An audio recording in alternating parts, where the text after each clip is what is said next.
Hi, welcome to Informatica. This is Ebenezer Chunchu. Today I'm going to spend some time discussing about how to create the seamless access for Oracle e-business suite. Again, we are going to spend time only discussing how to create the seamless access setup for Oracle e-business suite. You can also create the seamless access setup for PeopleSoft also and Siebel also, but for now we're going to discuss for Oracle e-business suite. Let's get started. So the steps involved are first creating a seamless access users and database links and tables, and then create the seamless access objects and then register the users, so on and so forth.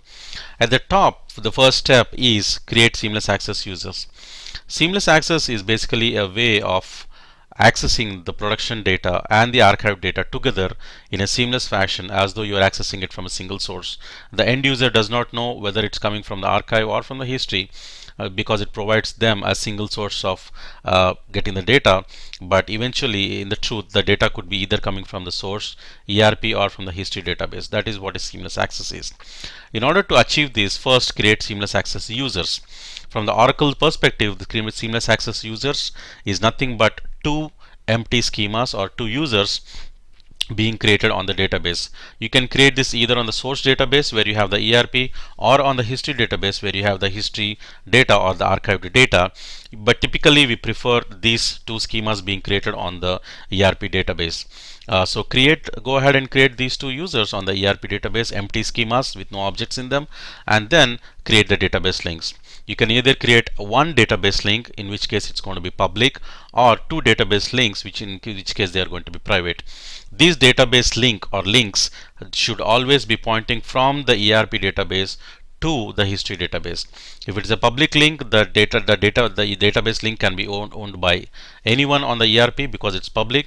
But if it's a private, you need two database links, one to be owned by AM Archive, one to be owned by AM Query. AM Archive and AM Query are those two seamless access users which you created in the first step. One, AM Archive stands for history only, that's in the convention that we use. Two, AM Query stands for combined. Those are the typical names that we give by convention, but you can choose your names. Always remember that one of the schemas is going to be used going forward to get the data from history only, and the other schema is going to be used going forward to get the data both from ERP and the history only. Create one database link for each if it is private, and those database links needs to go pointing towards the history database and get the data across the database link. Create those database links. Assuming that these two steps are done, we'll go ahead and create the history tables. We'll start in the next slides and show you how it is done. So log into the ILM user interface, provide your credentials and log in, and then click on job, schedule a job, or the view current jobs page also provides you those buttons, schedule jobs and search jobs, or you can go to jobs, schedule a job. Either ways, you will see these two buttons, and then click on schedule jobs button and it's going to pop up a dialog box. In the dialog box, it's going to show you the list of all the jobs that you can schedule ready to run. In that, choose create underscore table as highlighted in the screen and click on select. The page is going to change and it's going to show you a couple of fields that you need to input. Here you need to provide the source repository and the destination repository. The source repository is nothing but the ERP, where all your ERP tables are existing. That's going to be your source repository, and the destination repository is going to be the history database that you choose to be the target or the destination for all archived data. So that's going to be your history or the destination repository. So provide the connection names of these two repositories in this page. Assuming that you already used administrator manage connections page to create these two connections, provide the names of these connections in this page. Hit the schedule button and it will start creating the tables. The create tables job is basically going to create the tables. It's going to pick up the ERP tables sitting on your ERP and create equivalent tables in the history database. But it's not going to create all the equivalent tables for all the tables that we found in ERP, but it's going to create equivalent only for those tables which are managed by our metadata, or only tables which are found in entities under the accelerators that you have imported for ILM from Informatica. So whatever metadata we manage, whatever tables are managed by our metadata, we are going to pick those tables and create equivalent objects on the history database. You can navigate to jobs, view current jobs to see how the job is progressing. Once this job is done, for every single table that is managed by the metadata, you will see an equivalent in the history database also. And if you have any custom tables that you created, for which also you have accelerators or metadata under ILM, even those tables are also going to have the equivalent tables created. Then once the job is done, you now are ready with the same set of tables both on your ERP and the history database side. Now we are going to go to the next step of creating objects under the seamless access schemas that you created in step number 1. Those empty seamless access schemas will now going to be populated with seamless access objects. The way, the logic how this seamless access works is basically we are going to create views and dependent views and then union views in these seamless access schemas. So we are first going to create a lot of union views fetching from the ERP and the history database. For example, if you take AP invoices all, you are going to have AP invoices all view sitting in the seamless access objects, which gets the data both from the AP invoices of ERP and the AP invoices of the history database also. So we have a job that's going to create all these union views and on top of them dependent views and views that we need to get created. So the job is called seamless access job. So go back to the schedules page, click on job, schedule a job or view current jobs and hit on the schedule jobs button and choose standalone programs and choose click on add item. The pop-up is going to show up again, the same pop-up. This time choose the seamless data access standalone job and hit the select button.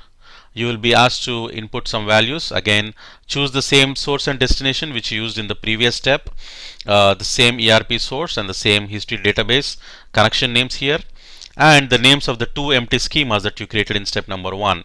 As we discussed before, AM query stands for the combined seamless access schema, and which means it's going to get the data both from your history and ERP, and AM archive stands only for the archived database, which means it's going to create views which they only fetched from the history database, and then provide the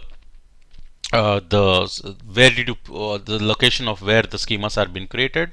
If you created these schemas on the source, which is the ERP, choose source here, or if you created them on the history database, choose destination here. Typically or mostly we prefer to have these objects created on the ERP database. The database links, if you have the public database link that you have created here, you have to provide this. If you did not create a public database link and created two private database links, you have to do this step twice. First, you need to provide AM query only, and you should not provide AM query, AM archive, and then provide the database link related to AM query. And once this job completes, you have to come back to this page, and then this time provide only AM archive credentials and the database link for AM archive. So in this example, I have used a public database link across the schemas. So I have provided both the schema names and the public database link. So here is the small explanation which basically explains the same thing that we discussed previously. Go ahead and hit the schedule button to run the job. Once the job is completed, you will see a lot of views, dependent views, and then union views, especially created in these two schemas, seamless access schemas. Dependent views will be basically fetching both from your history and ERP, and typically they'll be found in the AM query schema. And just views sitting on top of single tables fetching will be created in the AM archive only, because it's going to fetch only from one table in the history. So once these objects are done, you have the history tables ready, you have the object seamless objects ready, created to get the data both from the ERP and the history as per demand. And then next we will go into the OEBS and start configuring it. Go to security, Oracle, register. Register these two users, the database username AM archive, and then the database user AM query, and then give a intuitive description for these two users. Next, go to security, Oracle data group, and then here we are going to create the two data groups for AM archive and AM query.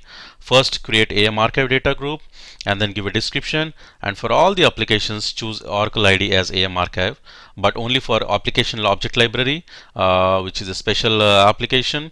The objects have to come from apps, they cannot come from AM archive. But for all other applications, put the Oracle ID as AM archive. Same thing do for AM query also. For all applications other than application object library, choose the Oracle ID as AM query. Now that the data groups are ready, we'll go ahead and start setting up the responsibilities. Always remember that the responsibilities have got to be inquiry responsibilities or read-only responsibilities. We do not expect you to modify the data when you're doing seamless access. If you want to modify the data, you have to restore the data back to the ERP and modify it. The thumb rule here is that any modification has to occur as a standard Oracle responsibility under when the data is in the ERP tables, but not in any other responsibility or the data is in any other location. So these responsibilities are going to be read-only responsibilities. So we'll take one standard example of a existing standard responsibility, receivables inquiry. Make note of the name of the responsibility key, the menu, and the data group and the request group, and make also note of any excluded items or securing attributes. We will create a copy of this responsibility exactly like this, but we are going to fetch the data from AM archive and AM query. So once we made a note of the things under this responsibility, let's create a new responsibility called receivables inquiry archive. Everything else is the same. Just note that the effective date is changed, and also the data group, more importantly, is AM archive. The data group here, instead of standard in the previous case, is AM archive in this case. Same thing you do for AM query also. Give it an intuitive name and then change the data group to AM query, whereas the menu item remains the same. Then make a note of the system profile values if there are any profile values set. So go to the standard responsibility, receivables inquiry, uncheck the site, go to profile system, uncheck the box next to site, uncheck the box next to profile with no values, and check only the responsibility. Find the responsibility and see if you have any profile options here. If you have any profile options here, take these profile options and set these values to the AM archive and AM query responsibilities. After this is done, save these responsibilities, and then for all the responsibilities you do the same iteration. Remember that these responsibilities have gone to be inquiry only responsibilities. And once these responsibilities are done, assign these responsibilities to new users. And when the users log in with these responsibilities and start accessing the data, depending on whether it is AM archive or whether it is AM query, they are going to see either history only or the combined data. So that is how we create a seamless access setup for the users. If there is anything missing here, or if you want to give us any feedback, we would love to hear the feedback from you. Give us the feedback at supportvideos@informatica.com, or you can also reach us out on Twitter. If anything is missing, do let us know and we'll circle back to you and provide you with additional information, or any feedback to improve our support also is most welcome, and we would like to hear from you. Thank you and have a good day.